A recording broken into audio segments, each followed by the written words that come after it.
L&M Fine Jewelry, we hand select our diamonds to give you the very best prices possible.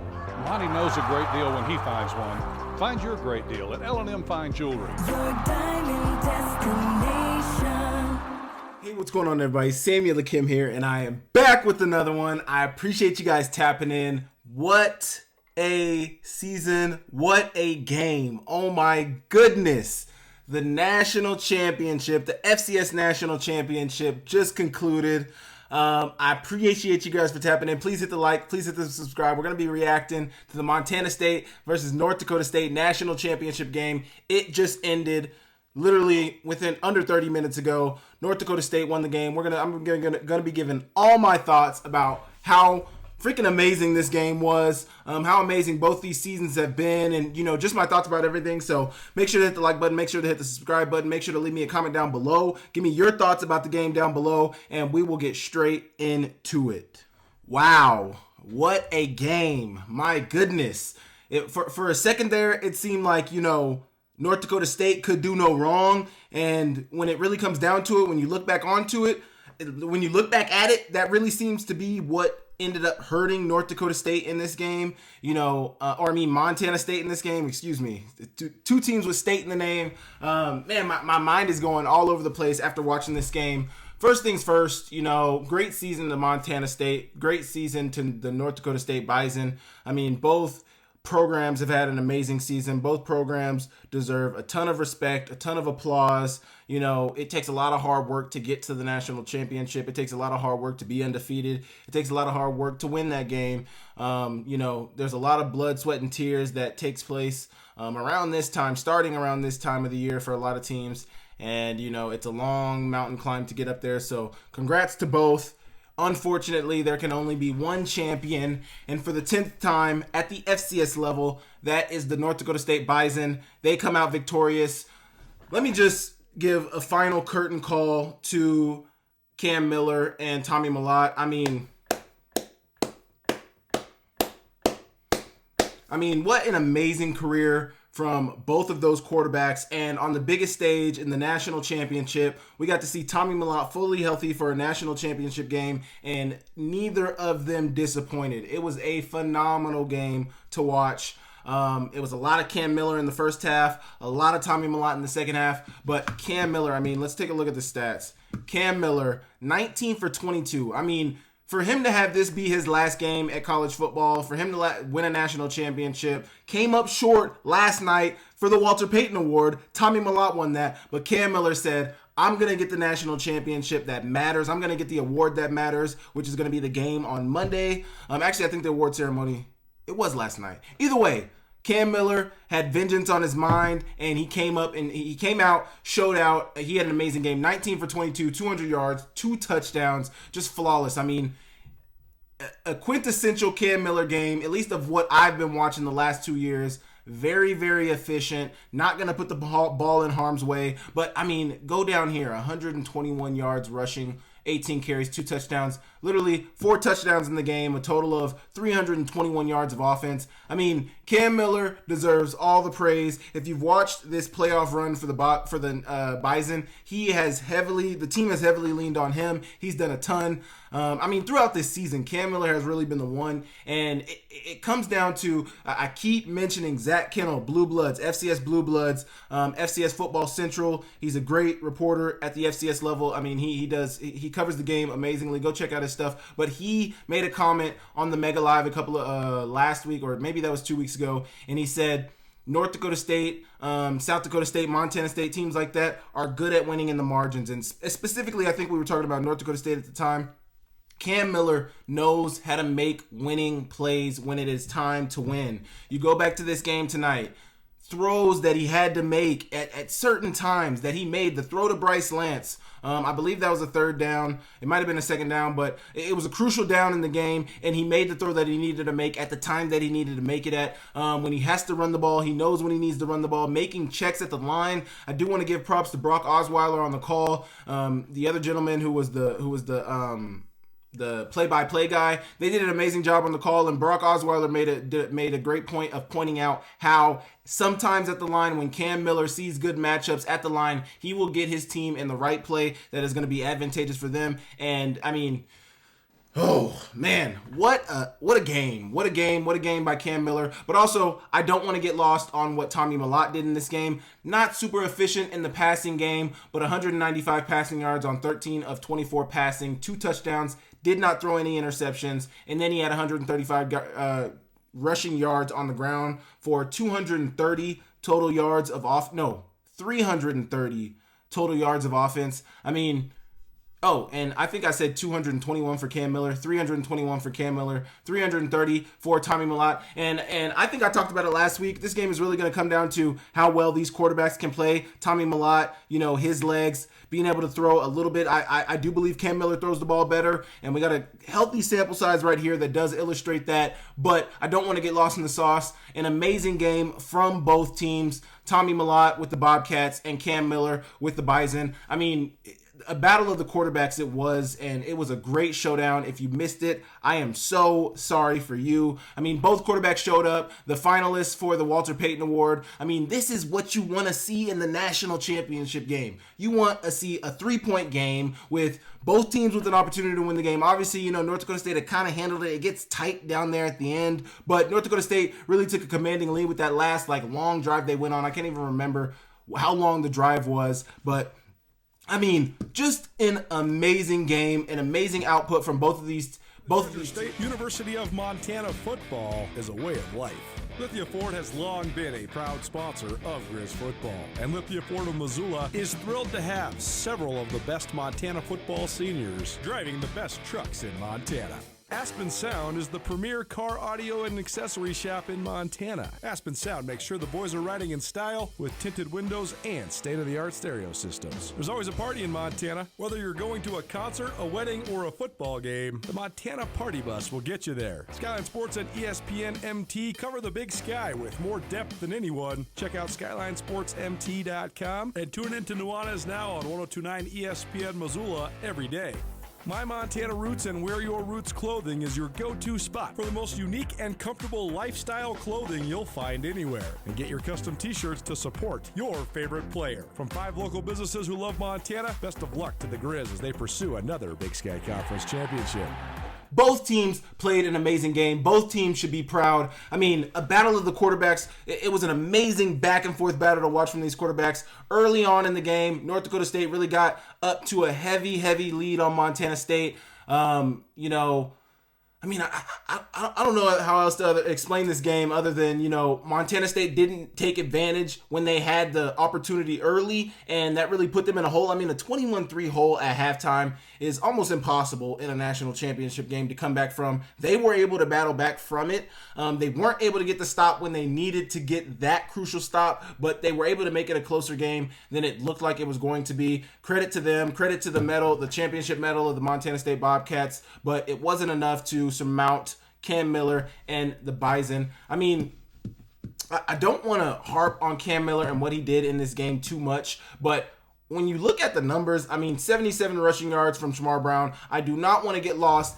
on Bryce Lance. I mean, the kid showed up on the biggest stage consistently. Got over 1,000 yards in this game, 17 touchdowns on the season, over 70 receptions on the season. I believe he's close to the North Dakota State record for a season, or he was second. They popped it up that he was second, but an amazing season for Bryce Lance.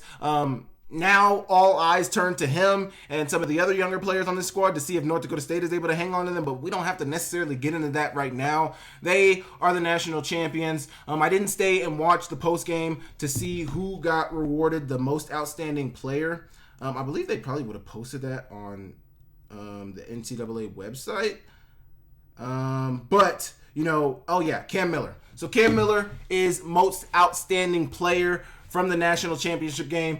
I mean, he deserves it. 321 yards of total offense. I mean, curtain call, man. Two national championships. I don't know if even Cam Miller has won the Walter Payton, because I think Cam Miller has. I'm not going to look that up right now. But what a phenomenal season. What a phenomenal career for Cam Miller. His eyes will now most likely turn to the draft. But,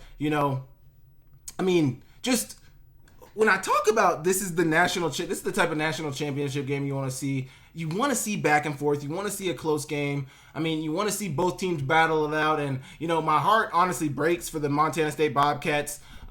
Because, it really seemed like this was the team of destiny. I even thought that they were going to come out with this victory. I talked about them ad nauseum throughout the season. Obviously, they're a Big Sky team, so I'm following them closer than the others. But I really thought that they had an opportunity to come in here and, I thought they can win by a score or two. I did think they were the better team. I thought they had looked better throughout the season. They were undefeated. They haven't lost a game. That is a story in itself. And just with everything that they had done this year, I thought that, it seemed like they were on a collision course with a national championship trophy if they were able to keep the most important pieces healthy. And the biggest piece about that was Tommy Mellott, and he stayed healthy the whole season. But even with one of his finest games in the playoffs, they are not able to surmount the Bison. I did think that this game would end up being a shootout. I'm not surprised that it ended up being 35-32. I thought there were going to be a lot of points put up. I know that the defensive numbers for Montana State were up there, and for a majority of the North Dakota State defensive statistics, they were up there as well. But for the most part, I felt as though, throw the defenses away. Both offensive coordinators know how to get their offenses going. Both offensive coordinators know how to scheme up open plays to get their best players open. They know how to move the ball down the field. I thought it would become a game where it was going to have to be 35-32, 31-34. I can't even remember what I think my score prediction was, but I think my score prediction was in the 30s. I thought there would be a lot of points put up, and there was. And no surprise. that is what you want to see. Sometimes, even last year, Montana, South Dakota State, when it was 23-20, 23-2, it was 23-3. It wasn't a blowout necessarily, but it wasn't a close game. The year before that, South Dakota State and North Dakota State, South Dakota State really handled it. The year before that, South Dakota State or Montana State and North Dakota State, really seemed like North Dakota State really handled that. Obviously, Tommy Mellott got hurt in that game. It seems like this is the type of game that you want to see. One game that I remember that resembles this was North Dakota State had won the championship, but I think it was 2019 when they played against James Madison in the national championship, and I think they still had DiNucci at quarterback at James Madison, and it came down to the last drive. But for a large majority of them recently, it hasn't been super close. It hasn't been super competitive. And as a fan of the FCS, as a fan of the national championship, as a fan of just good football, it was good to see a game that was competitive all the way through. Both teams really fought, and it was good to see. It was good to see. It was really good to see. I just can't believe that after all of that, Montana State comes up 3 points short, and it's really hard from Brent Vigen's standpoint and Tommy Mellott's standpoint. You really want to go back in this game and it's going to be inevitable. But as a player, you want to go back and just dissect every second, every play, every minute of this game, and just and figure out what did we do wrong, what could we have done better, how could we have made the plays necessary to be in this game. And I won't truly know until I go back and do my breakdown of the game. So you guys can check that out. That'll be really insightful from my standpoint, for obviously me to see it again, but obviously just for you guys to hear what the X's and O's are about. But man, no turnovers, no really, there were drives that you didn't come up with points, but that really ends up being the difference, is when you aren't able to put points on the board, are they putting up points? 19 first downs for Montana State, 17 for North Dakota State, 8 for 12 on third down, 8 for 13 for Montana State, 1 for 2 on fourth down, and 0 for 0 for North Dakota State, 402 total yards, 394 for Montana State, 200 passing yards for North Dakota State, 195 for Montana State. The efficiency is a little different, but yards per pass is very close. Rushing is very close. Rushing attempts is very close. How many passing attempts did they have? 23 and 20. Come on, dude. These teams play. I mean, they played nearly the identical game. It's in the margins. Penalties. Even in penalties, North Dakota State has more penalty yardage and more penalties than North Dakota State, but they were still able to come down with the victory. No turnovers from either team. 28 minutes, almost 29, basically 29 minutes for North Dakota State and 31 for Montana State. But when you look at these numbers, man, like, that's why sometimes the numbers can be confusing if you didn't actually watch. I mean, no, but the numbers tell you that this game was a 3-point game. The numbers literally tell you that these teams are pretty evenly matched. I wouldn't say that one team is necessarily better than the other. I would just say that there were plays that were made from one team, being North Dakota State, that didn't necessarily get made by Montana State. But, I mean, Montana State, man, I mean, it feels like they played well enough, but, you know, that play here or that play there. One thing I will say that I disagree with right now is the 4th and 5 at midfield with a minute left in the half. I think you punt that away, you make North Dakota State drive the field, and you live to fight another down. At worst, I think you end the half at 17-3 in that scenario. Instead, you try to go for it. You are unsuccessful. North Dakota State drives down, scores a touchdown with phenomenal clock management. And I mean, the defense that you were playing, I can get into that in a second, but they score a touchdown. Now it's 21-3 at half. 12 seconds left in the half for you guys. I mean, I don't agree with that call. That is one of the calls that, I mean, you never want to second guess yourself. You're laying it all out there. You're putting it on the line. But if I was Brent Vigen, if I was some of the people on that staff, a play that I would look back on is that play at halftime where they decided to go for it. I think you punt it away. I think you pin NDSU. I think you bet on your defense in that situation. You got 59 seconds. The punt's going to take more time too. So let's say 50. I don't know if it's a 9-second punt, but, you know, they got 53 seconds left in the half after you punt it away. I like my chances as a coach putting my defense on the field, making them drive the length of the field instead of making them drive 50 yards to get into the end zone and score a touchdown, and now we're down by 17 at half. Granted, you guys bounced back. Montana State bounced back, but I think 18 points at half. But I think you make things easier on yourself if you punt it away. And I mean, I don't think they're going to give up any points in that scenario. Maybe 3, but at worst, it's 17-3 at half. I think you have a much better chance of putting things together and making something happen. Granted, also, you got the ball back at half too, so I think just with all of those circumstances looming over, I think you punt it away. And that is one of the biggest decisions of the game that I think really, I mean, it's in the margins. Every single play matters. A play here, a play there, a decision here, a decision there, a drop here, maybe one less yard there. It's all inches. It's inches at the end of this game. And that play right there, I think, was the number one play that, helped turn the tides for North Dakota State, because, I mean, it was a 3-point game. North Dakota State won by 3, 35-32, and it came down to every single play. It sucks that, you have to look at it that way, but, if you want to look at this from the standpoint of what did Montana State do wrong not to win, you have to look at every single play, and I think that was one of the big ones. Oh, also, so I mentioned the defense a minute ago. On that 2-minute drive in specific, but throughout the whole game, Montana State seemed like they were playing off. They were keeping everything in front of them, especially on that minute drive before halftime, playing 8 to 10 yards off on Bryce Lance. I mean, you don't give them, I don't know how comfortable they are in man. I don't know how comfortable they feel playing man coverage, but I mean, at least maybe catch, play some cloud. I don't know, just scoot your guys up. You can play the zones, the off zones that you're having, but scoot them up so the throws don't look as easier. It gets Cam Miller's eyes off of it. Maybe get your guys in press bail coverage so that they're uptight at the snap and then they're bailing off, so that Cam Miller just doesn't see open space out there and just gets to play pitch and catch with Bryce Lance. Because there was a few throws there where Bryce Lance is running a 5-yard hitch and Cam Miller is going to throw it to him, or a 5-yard out, Cam Miller is going to throw it to him, and Bryce Lance is just going to get out of bounds, stop the clock. And they were moving the chains a few times. I mean, I don't know. I'm not a defensive coordinator. I've never been a defensive coordinator, so I don't know what their game plan was going in. I don't know what the thinking was on that drive. I don't know what the mindset is. I know you don't want to give up points, but I guess probably from their standpoint, they're thinking, just don't give up a touchdown. Just give up 3. And go in 17-3 with the same scenario that I put out there. 17-3.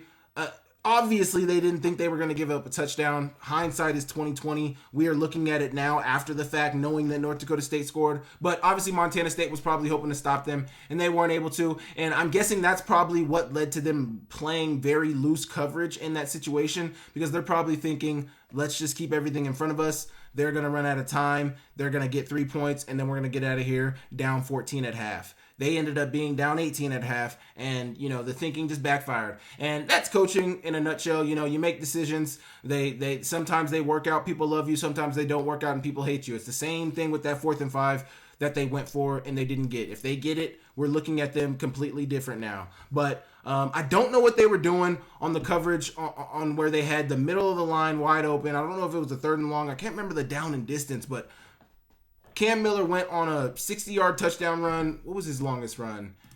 He went on a 64-yard touchdown run, and it was wide open. Nobody in the middle of the field. Rylan Orr fills outside. They showed the replay during the game, but, wide open. Not even a nose, a 1 technique or a 3 technique over the center or even over the inside of the guards. I mean, the middle of the field was just wide open. No linebackers, no safeties, nobody in sight. And Cam Miller is a fast player, but it's not like Cam Miller has burners. He's fast for a quarterback, for a college quarterback, but it was wide open. It was absolutely wide open. He took off, and, that was something that just started to blow that game wide open. It's just like, what are we doing out here? And it definitely seems like, Montana State was caught a little off guard. The lights seemed a little bright for Montana State early, but, they settled in the second half and really got things going. But I think ultimately it was too little too late. You're playing against a team. I can't emphasize this enough. You're playing against a team that has been here many, many, many, many, many times before. They have done this many times before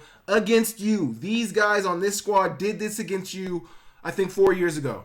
And they understand. They understand what needs to happen. And it just was a really, outside of the penalties for North Dakota State, I feel like this was a really, really clean game for North Dakota State. I felt like they know championship pedigree. They know championship football. They understand what needs to take place. We are going to take care of the ball. We're not going to shoot ourselves in the foot. We are going to be sound in all 3 phases. We're going to tackle well. And that's what they did. They didn't shoot themselves in the foot. Not a ton of negative plays. Not a ton of huge explosive plays either, but efficient, moving the ball, consistently moving the chains, hitting open receivers, making wide open catches. They ended up scoring on the drive. I'm talking about Montana State now. They ended up scoring on the drive. I can't remember exactly the drive. I think it was in the first half. When they ended up getting 3. Maybe not. I can't remember exactly when it was. But Rohan Jones dropped the touchdown pass in the end zone, and I'm just like, man, you don't have any space to drop any play. You don't have space to make mistakes like that.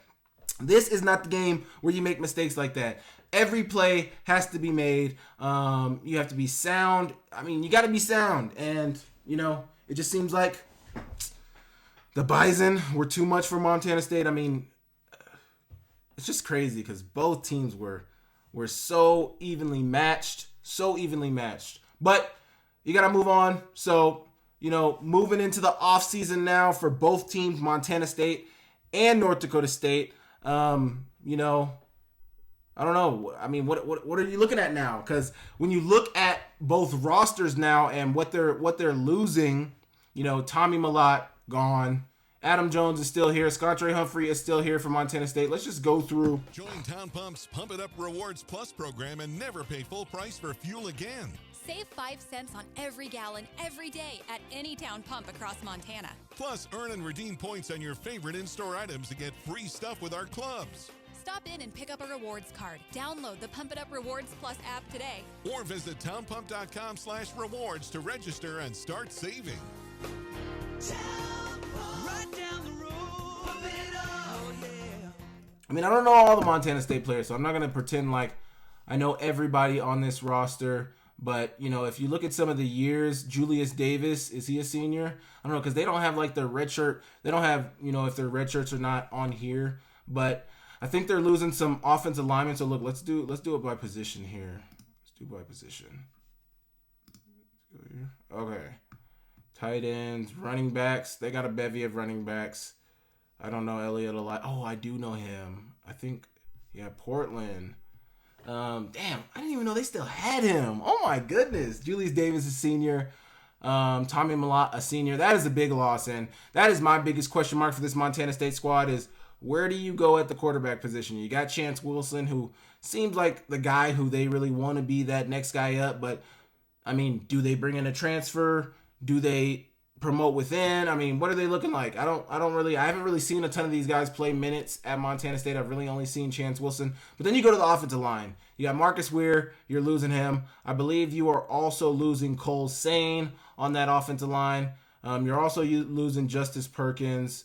JT Reed seems like he's a senior. Might be out of there. I don't know if he has an extra COVID year or whatever. I don't know where he came from, but it seems like they got some pretty good young guys on their offensive line. Outside of Marcus Weir, Cole Sane, Justice Perkins, and JT Reed, seems like they'll retain a lot of their offensive line weapons. Seems like they do a pretty good job of developing on that side of things. But then, you look at the defensive side of things, going down to the D-line position, Brody Grebe being one of those senior veteran leaders on that team, he's going to be gone. Nicholas Karam, I don't know how much time he got this year, but looks like he's a senior this year. You got Blake Schmidt, senior on the roster, going to be looking to get out of there. Cole Bullock, I didn't hear much of him this year. Mikado Riley, another big loss for this squad. Danny Uwe-Lekepa, I don't know if he'll get another year. I know he got hurt, but I don't know how those processes work. But it seems like there's not too many seniors on this Montana State squad once you start to go down the roster. Looks like some defensive backs are going to be getting out of there. Miles Jackson, John Johnson, Simeon Woodard. Seems like those guys have been here for a minute. But outside of, Rylan Ord is another big piece to lose for this defense. So, decent amount of seniors on the defense, not a ton of seniors on the offense. It seems like I feel like they'll be able to be decent talent-wise on the defense. They are losing some crucial positions, but I think for the most part they should be solid with some of the pieces they seem to retain. But when you juxtaposition that with what North Dakota State is going to be losing, I mean, I don't know. Let's see what North Dakota State's roster is looking like. I obviously don't cover North Dakota State that closely. I don't cover their team very closely, so I don't know a ton of the big names on this roster. Obviously, Cole Wisnowski was somebody that I paid close attention to. He's obviously into the transfer portal now, but Cam Miller out of there, the two-time national champion. It's been an amazing career for him. It'd be interesting to see what the scouts think about him. They got a young running back, obviously TK Marshall. Seems like he's a senior. He's getting out of there. Hunter Brosio, one of those fullbacks for this squad, senior. Logan Hofstede. Didn't see a lot of him, at least during the games that I watched, but seems like he's a senior. You got Braylon Henderson. They said he's played like, I think they said like 73 games for North Dakota State. That is an absurd amount of games. He's got to have at least 2 to 3 rings, national championship rings, but he's a senior. He had a good play early on in the game. Rajon Nelson, senior, getting out of there. Tyler Terhark is getting out of there. And also, with all of this, looking at these guys' roster, looking at who they're going to be losing, it also benefits saying that, this is the transfer portal era. So you can look at somebody's roster. You can look at, oh, yeah, we should retain them, and that. But as we've seen this offseason alone, in the midst of, the playoffs going on and everything else, players have been getting in the portal and leaving their schools for money, for better positions. I mean, it's wild, and it's really a pandemic. You talk to any college coach, they hate it. They don't like the system that's going on. But got another senior right here, wide receiver. I didn't see much of him, but looks like he's going to be getting out of there. Joe Stoffel made a few plays in this national championship game. He's going to be getting out of there. Hayden Johnston, their center. I don't know a ton of their players, like I said, so, he's a senior. I don't know if any of these guys have extra years. Jake Rock, senior. Don't know if he has an extra year. Mason Miller, senior. Hunter Poncius, senior. Got to believe a few of these guys. I mean, these guys are huge. A few of these guys are probably starters. But, I mean, it's all about, I don't know what it's about in college football these days. Obviously, it's about having talent on your team, but, with the transfer portal, guys being able to jump into the portal anytime. I mean, you don't know what guys, a lot of times, too, you don't know what guys you need to be recruiting to stay at your school. I mean, how do you re-recruit somebody to stay at your school? What do you throw at them? I mean, especially at the FCS level, I don't think there's a lot of dollar signs being thrown around. So from the aspect of trying to retain these guys and pay them potentially close to or equal what they're getting from somebody else is always going to be a challenge. And I think it's always going to be a battle that any FCS school is probably going to lose if it comes to an FBS program. If it comes between an FCS and an FBS program, most FCS schools are probably going to, I would say probably all FCS schools are probably going to lose that battle. So North Dakota State and Montana State are about to jump into the fun of battling with transfer portal, battling with NIL, battling with, retaining players after having a good year. And, it's the curse of the FCS because you want to have a good year. You want to play late in the season. You want to play for national championships. You want to play for football that matters. And I think at a school like NDSU and certainly at a school like Montana State, you understand that if you go to these schools, the expectation is that you're going to win and you're going to win a lot.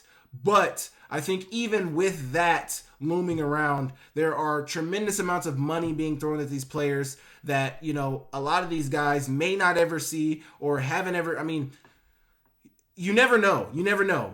The NFL is not a guarantee. The money that you hope to make in the NFL is not a guarantee. I mean, you never know. So at the college level, it's so hard. I mean, I heard from a coach recently.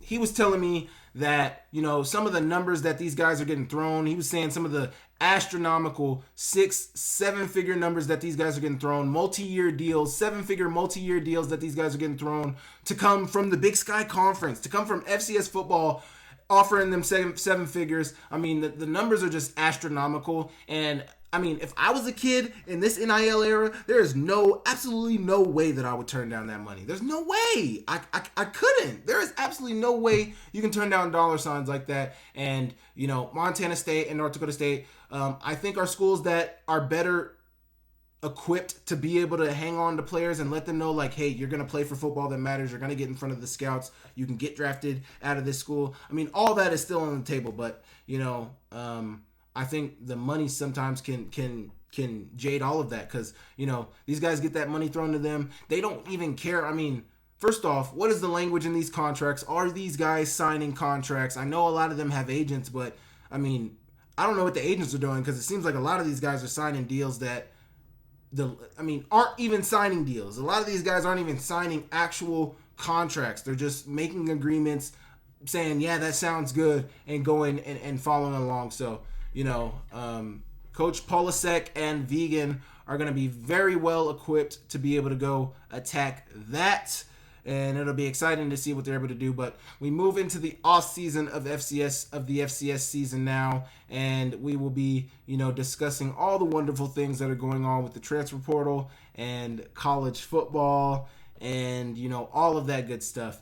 But I did want to discuss one more thing. So let me know what you guys thought about that national championship game. Give me all your thoughts in the comment section. Also, give me all of your thoughts about where do you think each team goes from here. I guess, actually, before I move on, let me give my thoughts about that. So, I don't even know if you can look at these teams' schedules for next year either. So, that's the case that you're caught in right now. But, I mean, looking forward, I think the talk now with a lot of FCS teams has become, at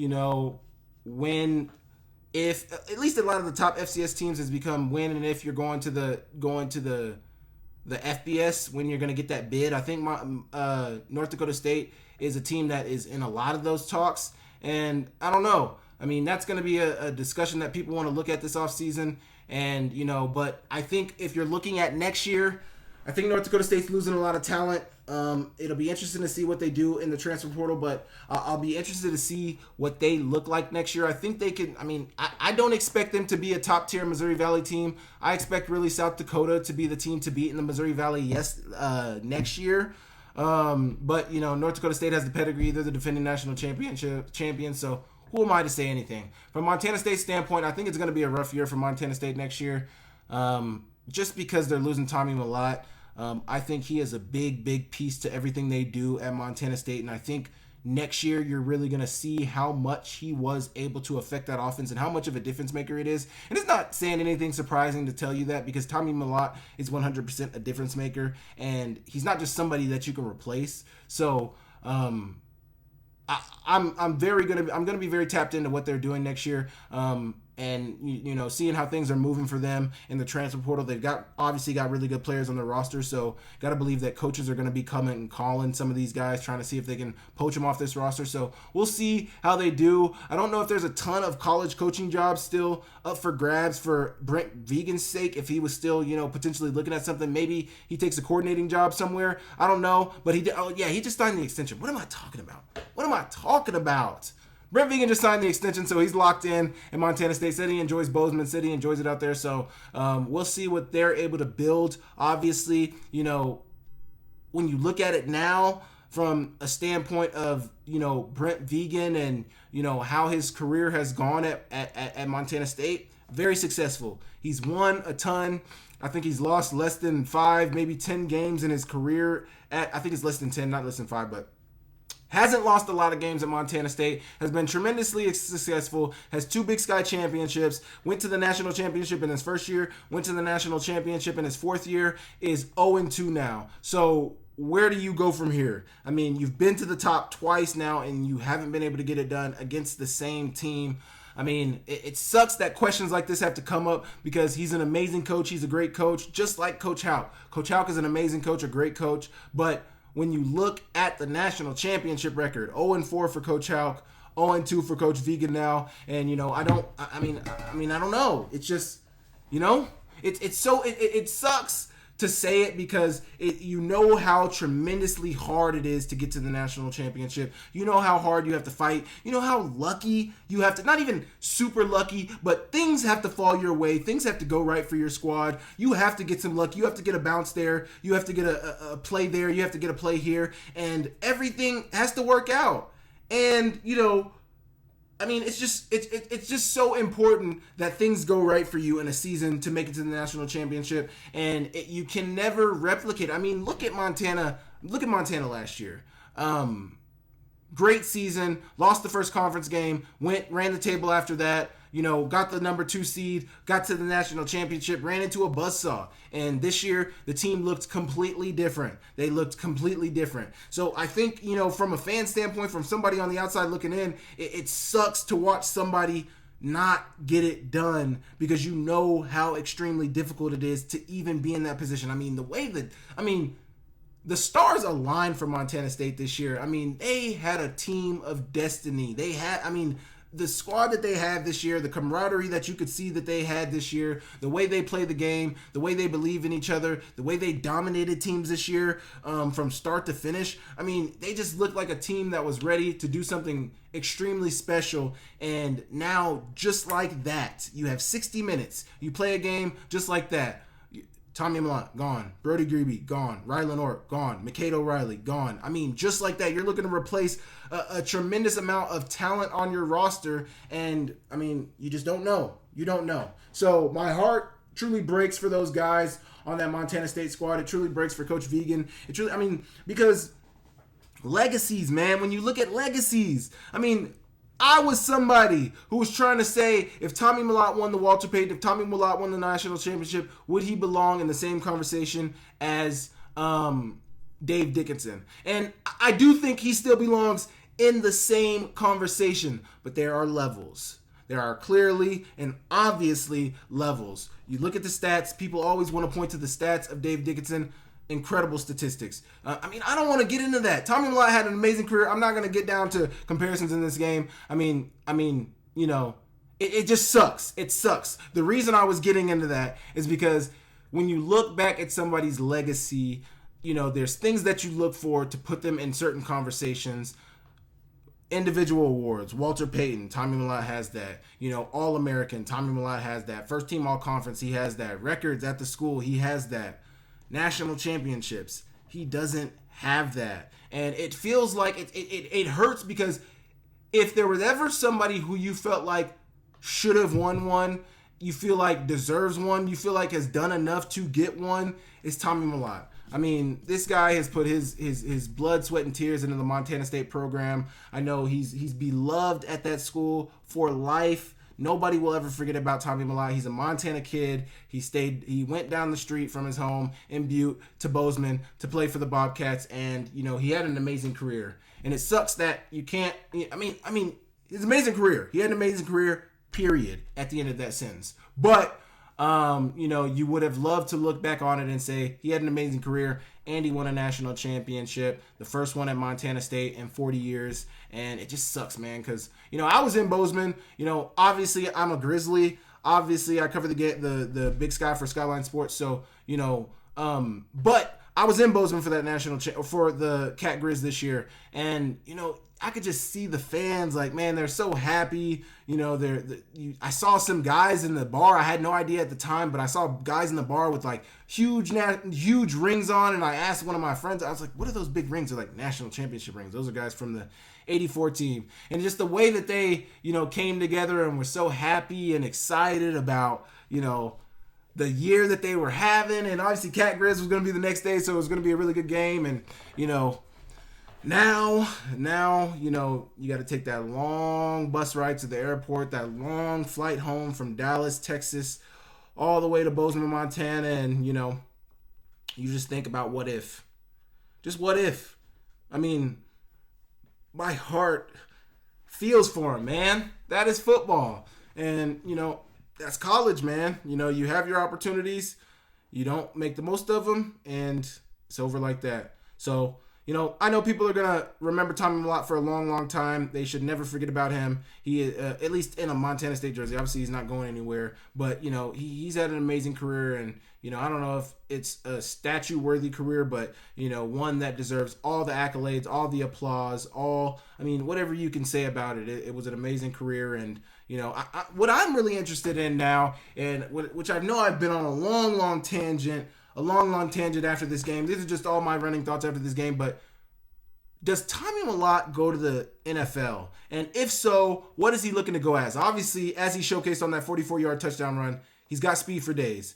People have speculated that he's a 4.3 guy. I think he's more like a 4.4 guy, but I think he's for sure a 4.4 guy. I think he's got wheels for days. I think he is an athlete in the NFL. I think he's somebody who can make things happen. I don't know. He's obviously got speed. He's a bulky kid. Obviously, at the quarterback position, he was expected to do different things. I don't know if he could be a special teams guy in the NFL. I don't know if he could be a running back in the NFL. A slot receiver, I think, is really fitting for him if he has hands. I think he could be a pretty decent slot receiver in the NFL. He's got speed. I don't know what his routes are like. And that's the thing is like, does he want to play in the NFL? Number one, does he even want to play in the NFL? Number two, what does his NFL grade look like? What do scouts see him as? When they watch him play, because it's hard to not see the effect that he has on the game, see the impact that he makes on the game, see how he's a game changer, see how his speed is just different than anybody else on the field. You watch Tommy Mellott run when he has a chance to break a run. You watch the defenders, you watch him. It's different. He's very fast. He's very explosive. I think that speed that could make a difference potentially at the next level, but I don't know what that looks like. I don't know what the scouts' grades are on him. I don't know what the word on the street is about him. So, if somebody has an inside ear to the scouts, you guys can lean over, tap him on the shoulder and ask him, what is the word on Tommy Mellott in the NFL? Because you look at Cam Miller. Cam Miller got an invite to the Shrine Bowl. I think it said he accepted an invite to the Shrine Bowl, so he'll be playing in that game. That's a really good game to play in. One of my friends, Samori Toure, he played in that game, and it gives you a lot of exposure. It gives you the opportunity to play against NFL level talent, and that's really what scouts want to see, is you playing against NFL level talent. So that'll be a really good game for Cam Miller to go to. But on Tommy Mellott's standpoint, I don't think he's got any invites like that. If he does, he hasn't made it public, and if he accepted an invite, it also hasn't been made public. Which also maybe leads you to believe that maybe he did get phone calls for, all-star games. Maybe he was like, no, I'm going to finish my college career and then I'm done. I don't know. Obviously, you'd have to talk to Tommy Mellott to know. I wonder if somebody asked him that after the game. I would love to see the post-game presser. Obviously, I don't know if there's been any post-game pressers had about this game, but it just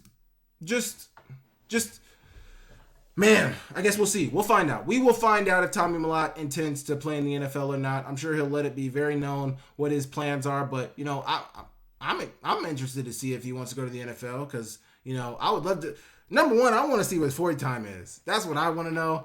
I want to see what his numbers are because I think he's going to test really well. I think he's a very athletic player. And, you know, I think he can really make things happen in the open field when you give him the ball. So, you know, I think there's always a lane for that in the NFL. It just depends on, you know, are his hands solid? You know, would he be a good running back? Can he read a hole? What other position do you see him as? So I don't know. It's a very interesting situation because it's, you know, not that like, and that's another thing is like, does Tommy Mellott want to play anything other than quarterback? So that would be another question to ask. But that's always the hard thing because it's like, I don't want to act like Tommy Mellott isn't a good college quarterback. But at the NFL level, I don't think that is somebody who, you know, you would want at the quarterback position. I don't think he's tall enough.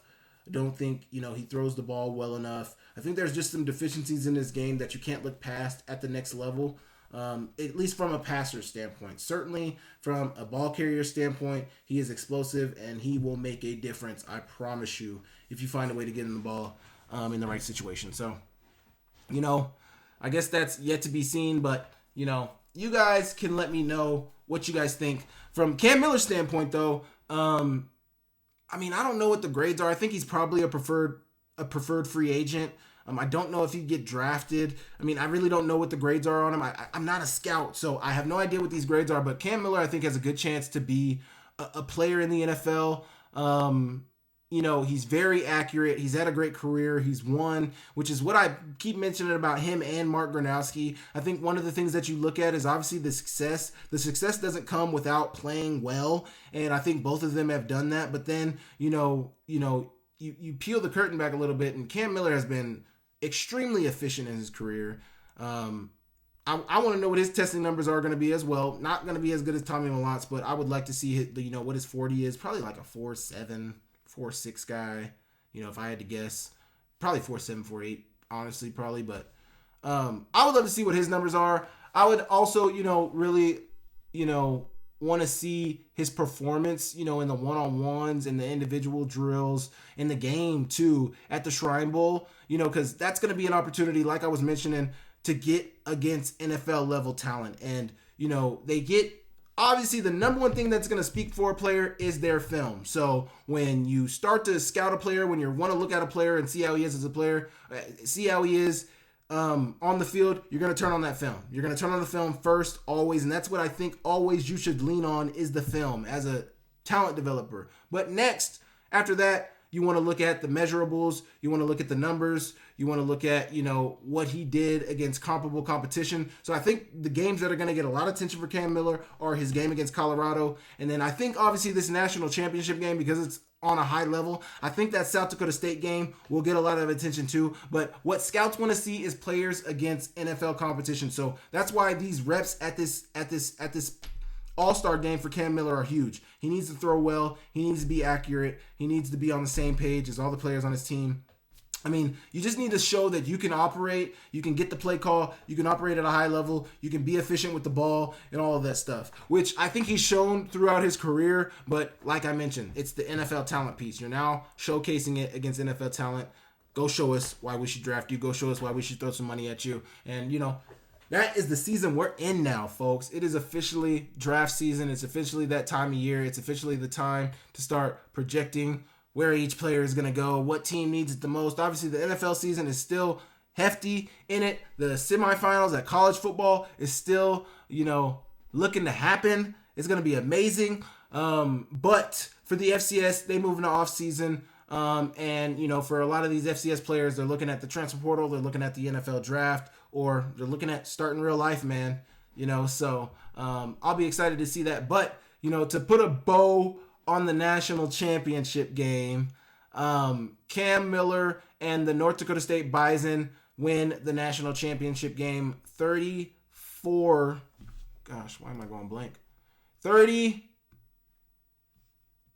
to 32. I'm so sorry. It wasn't at the very top of their. I don't even know why I didn't have it pulled up right here. But the North Dakota State Bison, Cam Miller win the national championship, 35-32. Cam Miller put on an absolute show. ESPN now has corrected his rushing total from not 200 but 199. So he got deducted a yard. 199 rushing yards, 2 touchdowns, 199 passing yards, not rushing yards. Why am I doing this dumb stuff?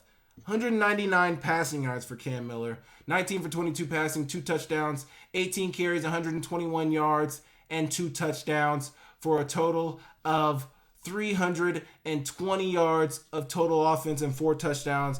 A magnificent game. Bryce Lance had 9 catches, 107 yards, and 1 touchdown, a long reception of 38 yards. That was huge in this game. And then you go to Tommy Mellott. Tommy Mellott had 13 for 24, 195 yards, 2 touchdowns. He also had 14 carries, 135 yards, and a touchdown. Also a magnificent game. I mean, great career from both of them. Great season from both of them, and great national championship game from both of them. I tip my hat to both of you. An amazing career, an amazing season, and thank you for giving us a show tonight. But that is going to conclude my national championship review. I appreciate you guys, all you FCS fans, tapping in. I will still be obviously dropping videos, but they will be covering off-season football, covering what's going on around the country, covering what's going on around the sports athletic world in the off-season, realignment, the transfer portal, NIL. There's a lot going on in the Big Sky Conference with,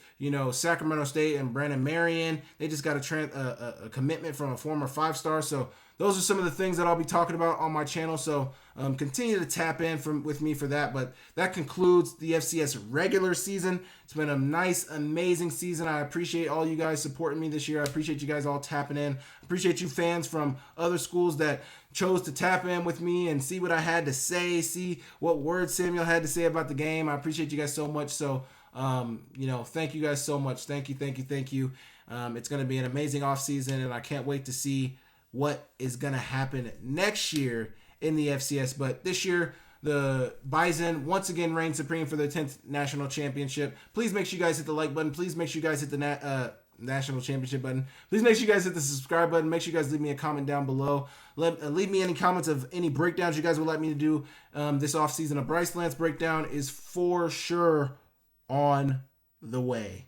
So you guys don't have to request that one, but, I'll probably do a Cam Miller. I'll probably do a Tommy Mellott as well. But, if there's any players that you guys want me to look at, want me to break down their film, let me know down in the comment section below, and I can get working on that. That's a lot. Those would be some of the videos that I'll be dropping this offseason as well. So be on the lookout for those. But appreciate you guys for tapping in. I will catch you guys next time, and see you later.